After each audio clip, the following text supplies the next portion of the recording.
G'day football fans and welcome back to episode 9 of our Manchester United Rebuild here on Football Manager 22 here at Dylan on the Ball. My name's Dylan. Today we'll be taking on Southampton in the Premier League. We've only got about 4 games to go, including this one. 2 of them are a bit tougher tests than Southampton, hopefully, anyway, as long as we get the right result here. Hopefully you can't hear Oates in the background as well. He's decided that as soon as I start talking is his opportunity to jump up on the couch with a toy and wrestle. Fair play to him, he's winning, at least, so that's positive. Before we get to today's game, we've got a couple of things to go through. First of which being our youth intakes come through. So I thought I'd just go through who's come through. So this is what we're looking at then. Look, not too much to talk about. Obviously, there's the one outstanding one here, Dominic Giori. I don't know if that's how you're supposed to say it, but he's from Hungary. He looks good, really. He's already worth £22 million somehow. He's physically just about immaculate, really, early on here. Just the balance is the only thing under 10. Which is brilliant for a 15-year-old. He's then already good at marking and tackling, bravery, work rate. He could be a good one for the future.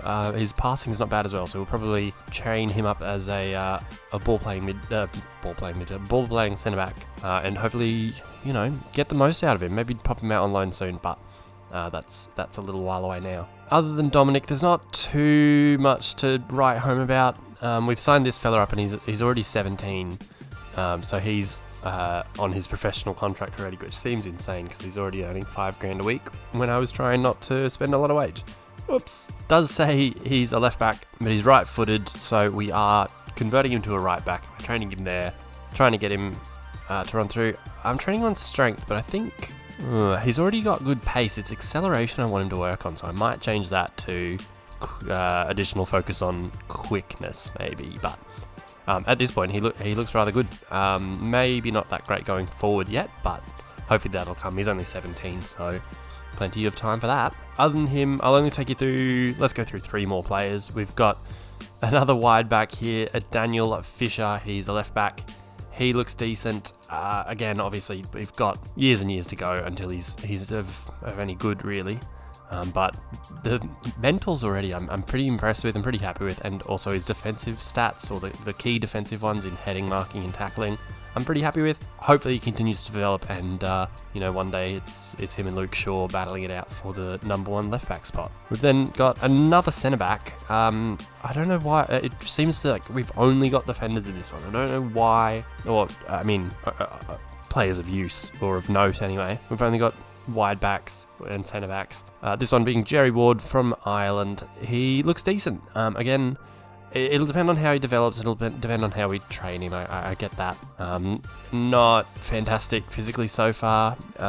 He's good in the air early, which is great, or is a great sign for the future. But he's definitely got some developing to do, perhaps more so than other people we've had a look at. Last player we'll have a look at then is Mr. Bradley Webber. Haven't signed him up as yet. He's still on trial just because I'm not too convinced by him. Like, he looks okay, I suppose, but I'm just a bit scared. I might sign him up to his youth deal, but he's got a lot of work to do. He's got a lot of catching up to do in his time here if we do sign him up. But as a whole, not a fantastic group. You can see I've put a bit in for our goalkeeper here. So he's only got 3-star potential, but when you look at him at 15 and he's already got goalkeeping stats this good, I thought, worth a punt. Why not? I mean, he might develop into, I don't know, maybe a good backup keeper in the end. I'm not too sure. It's probably not anything too exciting that he's going to end up turning out to be, or anything worth showing, really, but may as well take a look at him anyway. I thought anyway. Anyway, that is how our reserves are looking presently, or at least the players who are still at the club at this point. We've got plenty out on loan, but the ones who remain at the club, there they are. Plenty of potential in Giori, and hopefully he fulfills that here at United. Next thing of note is we've officially qualified for the Champions League.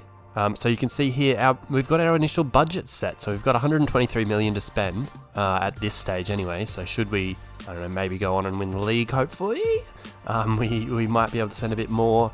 So that being the case, I've not yet spent the money on Thomas Lamar, the 23.5 million pounds. We had worked out an optional future fee in his loan, but I've got him on the shortlist. I've got a number of other players in the shortlist, and I thought I'll go through that shortlist. And maybe as we go through, I'll sort of slowly go through all the players on the shortlist. Key positions, really, I was looking at centre back, centre mid. Striker is another one because we'll need a backup to Ronaldo and someone to eventually take the mantle from Ronaldo.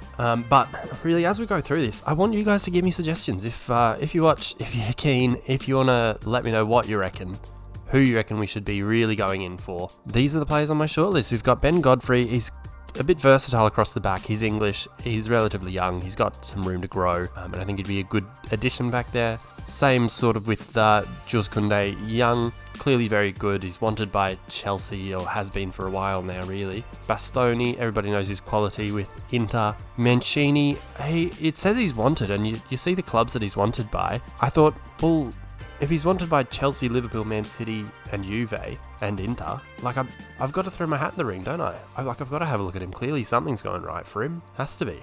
We've also got De Ligt there. Just, I thought De Ligt was a obvious, easy answer, I suppose. Like, for 22, he's absolutely insane. You look at his stats, like, he's just, for 22, that is absolutely insane. We'd have to pay him an insane wage, but, if we can somehow work out a deal that looks good for us financially, maybe if we I don't know, we get rid of someone or a couple of people and start to look good financially in terms of the wage budget, at least, which is, I guess, one of my major concerns, other than, I don't know, lack of quality.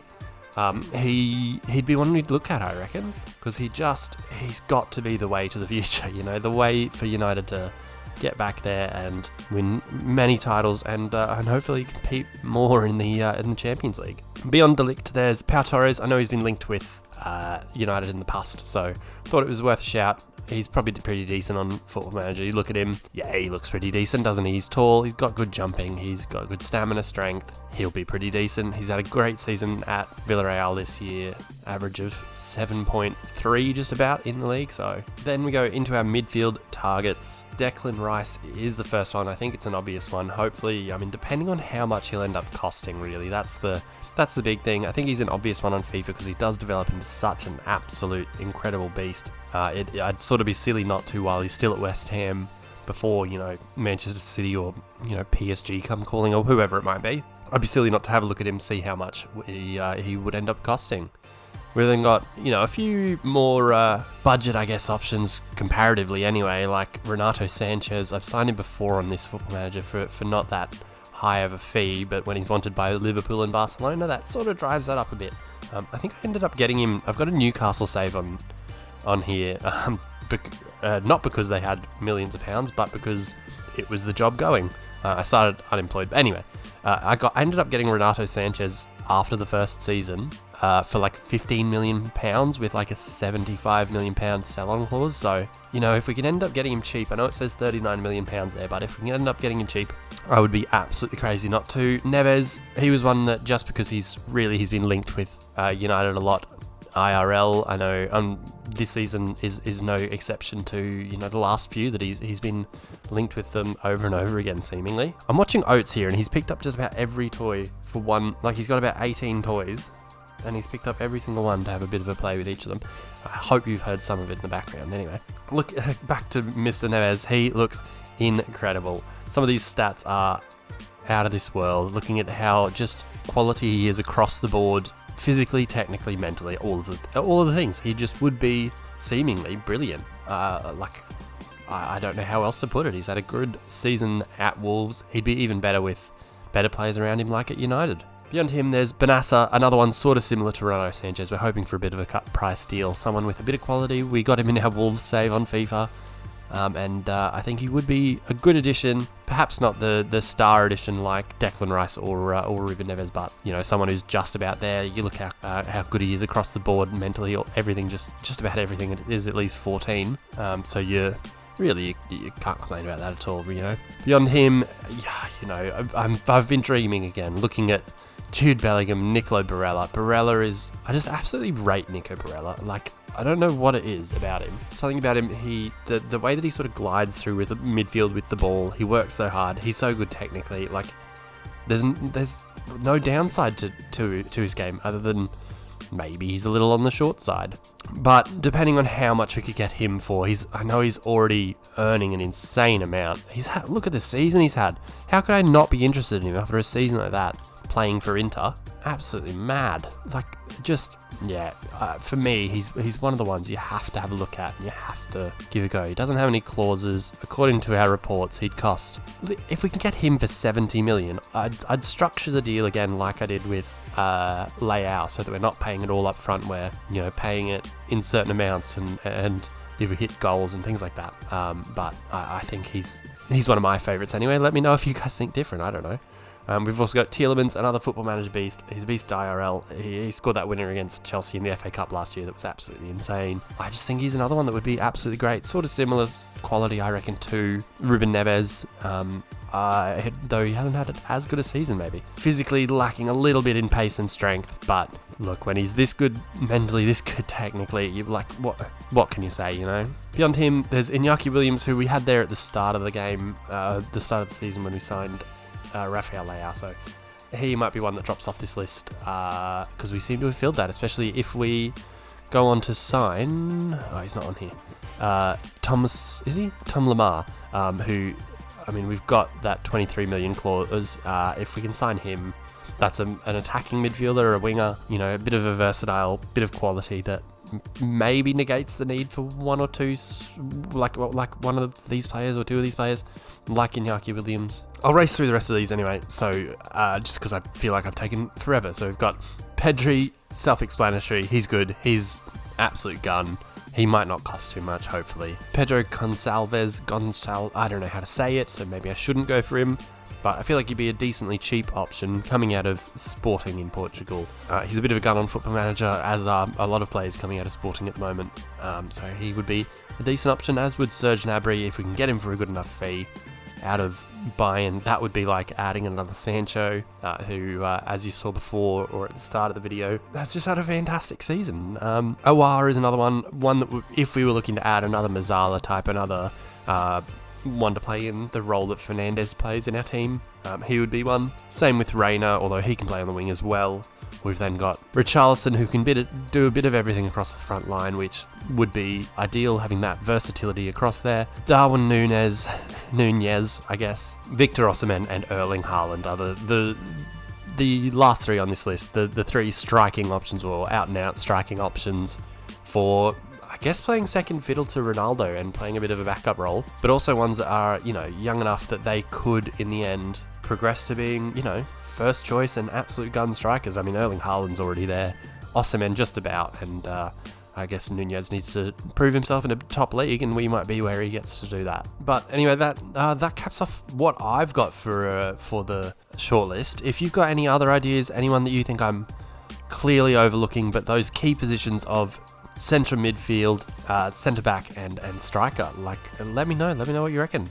If there's any of these that you think are surefire, we have to go for, like Nico Barella for me, just let me know what you reckon, and hopefully I'll try to integrate those suggestions and move forward into next season with more quality, hopefully, and a bit of turnover in the squad. Having said that though, this squad's doing quite alright. If we look at our schedule, last game you hear, unfortunately, was the 2-0 loss to PSG, knocking us out of the Champions League at the, quarterfinal stage? Quarterfinal stage? Maybe? Where are we? Yeah, quarterfinal stage, that's him. No, not even. Round of 16. Oh, that's embarrassing, isn't it? That's horrible. Forgot about that. Wow. Since then, we've had 4 wins from 4 in the league. We're looking good for the title. We've got 6 games left. 2 of the last 3 aren't great, but, we've won 4 straight. We beat Crystal Palace 4-0. You see here we have goals from Fernandes, Elanga, Ronaldo and Cavani to beat Crystal Palace 4-0. We've then got wins against Newcastle thanks to Varane, Ronaldo and Fernandes. Maguire gave us a winner against Wolves. Not his first winner of the season, I have a feeling. I think he's given us 3 points before. Anyway, we then beat Brentford 2-1. It was a close game. It was a good game. It was Ronaldo and Leao giving us the 3 points there.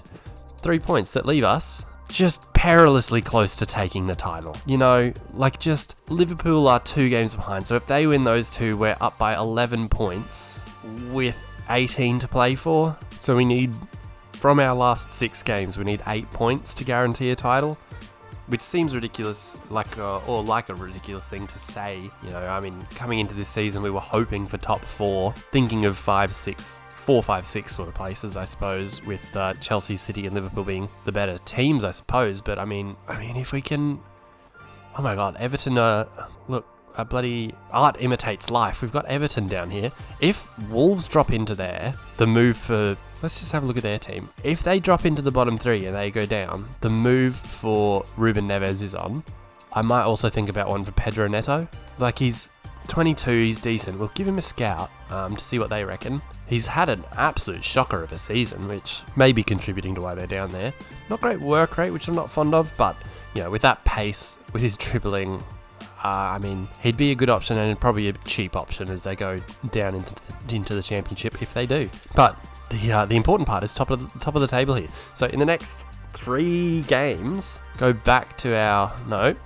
we go back to our schedule, if we beat Southampton, Brighton and Leeds, we've won the league. That is absolutely insane. If we could win those 3, starting with today's game, we wouldn't have to worry about having to get anything from Chelsea and Liverpool or Aston Villa on the last day, and we'd even get, you know, a guard of honour on our you know, games against Chelsea and Liverpool, which would be absolutely outstanding to get a guard of honour away at Anfield.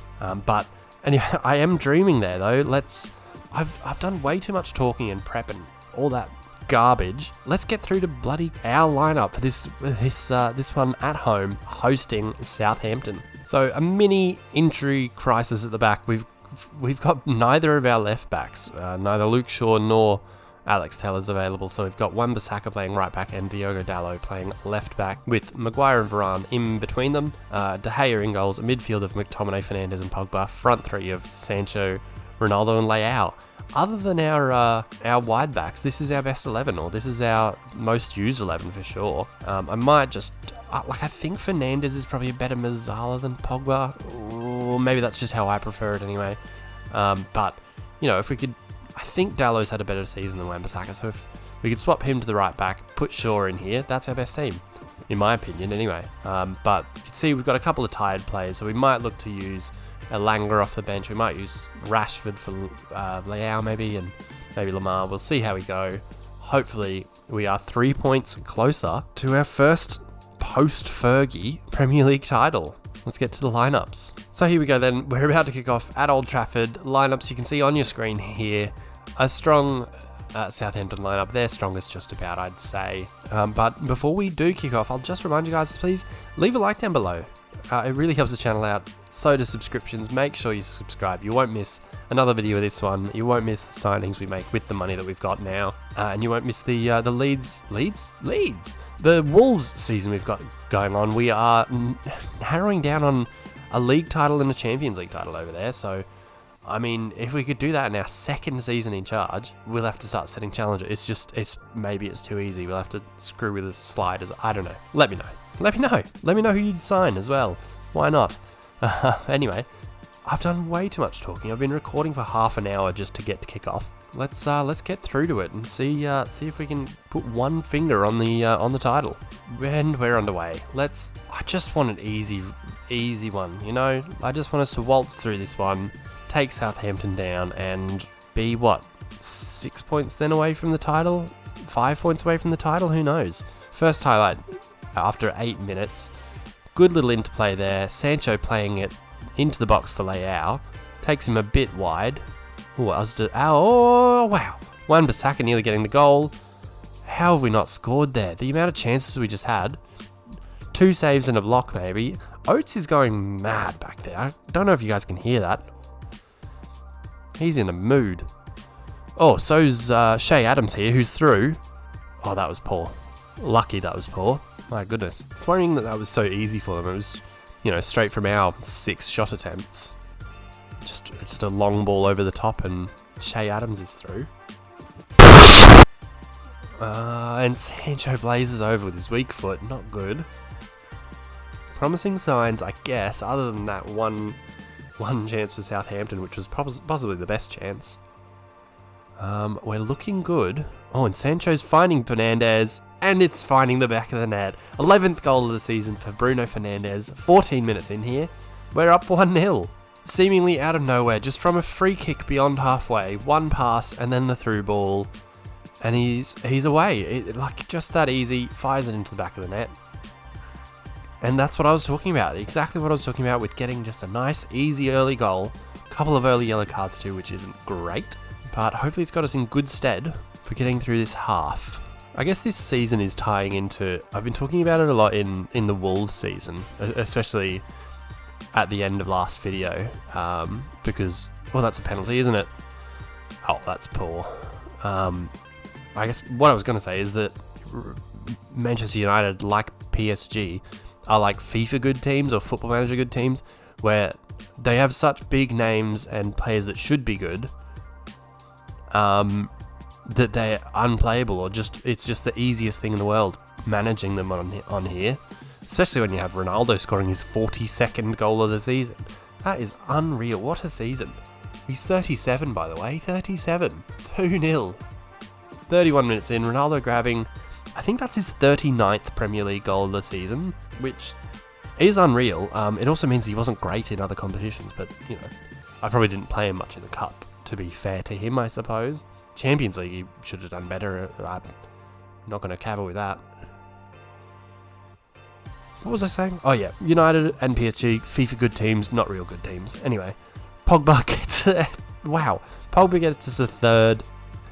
We are all over them. This is exactly what I was after. It was Sancho down the right, after the corner. It was McTominay who played it out to him. Just the one touch, all the space in the world, takes it to the byline, cuts it back towards the penalty spot, and Paul Pogba fires that one in, grabbing us a 3-goal lead. 40 minutes in, we're up 3-0. We've got another highlight here as well. Southampton are making this easy on us, and Leao's through now. Saved by Karius. Alright, he can save the ball. We need goals from Leao and Sancho now to round out our front five, I suppose. Maybe one will come here with Sancho having the ball on the right, whipping one in. Oh, I was hoping for another penalty there. This Football Manager stuff's easy, isn't it? All I did was sign Leao and loaned Lemar for Manchester United, and that's got them the title. I mean, I guess it is obviously improving the product that they had, but I mean, to go from what, 6th? Did they finish 6th? I can't remember. They were garbage though. To go from that to walking through to a title, it seems. This is unreal. Half time, and we've been absolutely all over them. Long may it continue. Second half underway. I want to learn how to be more like Peter Drury, because just his, mastery of the English language, not something I have, but it's just something else, isn't it? It's too good. Here's Dalot with a long throw towards no one. Bednarek clears it easily, but it's coming back the other way. Dalot with another chance here to hopefully set something up. Oh, but they've given it away. They've given Ronaldo, I think, his 40th Premier League goal of the season. And it's 4-0. Dalot tried to play, I think it's Fernandes in behind. Stuart Armstrong won it back, but then gave it immediately straight back to Bruno Fernandes, who could find Ronaldo where he loves to be, tap in Merchant, 5 yards out for, what's that, his second? I'm almost disappointed that Ronaldo's only got 2. I don't know, is that how I should be feeling? Right, with how well this one's going, we're going to make our subs. We're going to bring on, well, a couple of subs. We're going to bring on Elanga for Sancho. He's got a yellow card. He's a little bit tired too, so we'll bring him on. Maybe we'll go with Lemar. Lemar for Fernandes, just a straight Mazzala for Mazzala swap, and see how we go. We'll bring on maybe Rashford shortly in the next 10 minutes. We'll bring on Rashford for Leao, or for Ronaldo. If Ronaldo gets his hat-trick, we'll bring on Rashford. That's the plan anyway. Or maybe we should bring on Cavani. I'm just off Cavani already. I know he's leaving the club at the end of the season, so I'm already just like not regarding him as an option. Maybe I'm insane. If we need him, I'll throw him in. If we're down, if we need a goal, I'll throw Cavani in. Another highlight here. It's Lemar on the left-hand side. Oh, it's going to be a red card for them. Oh, it's all gone. It's gone to absolute doo-doo here for for Southampton. They're down 4-0. They're now a man down. If every game could be like this from here on in, that would be ideal. Ward-Prowse with a corner though. Finally a highlight for them. And it ends with another corner, I think. I wasn't sure what happened there. It definitely hit the post and ran along the goal line though. They've got another corner, which this time it's headed away well by McTominay. And a foul by Salisu. So nice and easy. I mean, we were comfortable. We knew what was going on. It's all good. Man, that's a lot of yellow cards. Look at that. How many of their players have got yellow cards? That was nuts. Another highlight here. Anyway, 75 minutes in. They're playing out from the back. Losing it to Wan-Bissaka. Pogba finds Elanga. Elanga finds Lamar. Lamar. Goal, or is he offside? I reckon it's a goal. I'm going to go with goal. And Lamar has made it 5. Of course he has. Of course we've won 5-0. Wan-Bissaka won the ball well there. Gave it to Pogba, to Elanga. Found Lamar with it. Just a great defence-splitting pass. Lamar with what looked like a right-footed finish. Does it easily. I definitely forgot about making our third change. We will bring on Rashford, but we're going to put him up front. And I think rather than poacher, we'll put him as an advanced forward because I think that probably suits Rashford better. Geez, our defence isn't looking good, is it? All very tired. 82nd minute here. It's down our end, but it wouldn't be unlike us to go from end to end and score. Lamar here with it behind halfway, just playing out comfortably. We're just walking it around. I think they might be, very much playing on contain mode or damage limitation maybe. But against this just about league-winning United side, that might be easier said than done. Elanga finding Wan-Bissaka on the right. Wan-Bissaka down to the byline, crosses it. Lamar gets his 7th goal. I mean, surely I've got to sign him up. That's 7 goals in less than half a season. I signed him on deadline day, January 31st. Signed him on deadline day, about 3 hours to go. And he's got 7 goals. He's been unreal. It's a bit of a no-brainer. It's like the Barella move. It's a no-brainer, surely. Especially at only £23 million. It's just an absolute bargain for someone who can play across midfield in either role, either the Mazzala or the advanced playmaker. He can play on the left wing. He can probably play left back too. He can do it all. Just like our United side in general. He can do it all, especially beat Southampton 6-0. What? So, look, there it is. We've beaten Southampton 6-0. We've got 5 games to play. As we speak, we've got a 19-point lead, which is absolutely nuts to be that far ahead. They've got 2 games in hand, I get that. So, I mean, we could, in theory, when they've played their catch-up games, only be 13 points ahead. They must have... Wait, how do I go to the Premier League, match days? What's just happened? Because Liverpool have lost. Oh, Liverpool had a loss. We beat them 6-0. Ronaldo scored 40 goals. Look at that. That is absolutely unreal. Anyway, Liverpool had a loss to Chelsea. That means we're one win away. Surely, doesn't it? Bugger off. That means we're 1 win away, doesn't it? So if City win their 2 games, they're up to 72. Well, I mean, yeah, wow. I mean, if they win all 7 remaining, they can get to 87 points. We're 1 win away. But I'm not going to show that because I've already talked for 40 minutes. It's way too long. 40 minutes my time. I don't know what it's come down to when I've edited it, but 40 minutes of my real life time, me and Oates just hanging out. Next video, you'll see us on the final day against Aston Villa. There'll be a bit of a season wrap up and possibly a transfer wrap up if we've made some moves. There's a week between these videos, so I mean you've got a week to tell me what moves you want me to make. Well, I mean you've got less than a week because obviously I have to do some things before it comes out. You've got a week to tell me what you reckon, who we should get, all of those things. But all due respect to our next 5 opponents, I'm expecting for you to come back to Premier League champions Manchester United. First post-Fergie champions under Erik Ten Hag first go. Let's do it. Until we go again to win a Premier League. To just win a Premier League. Peace.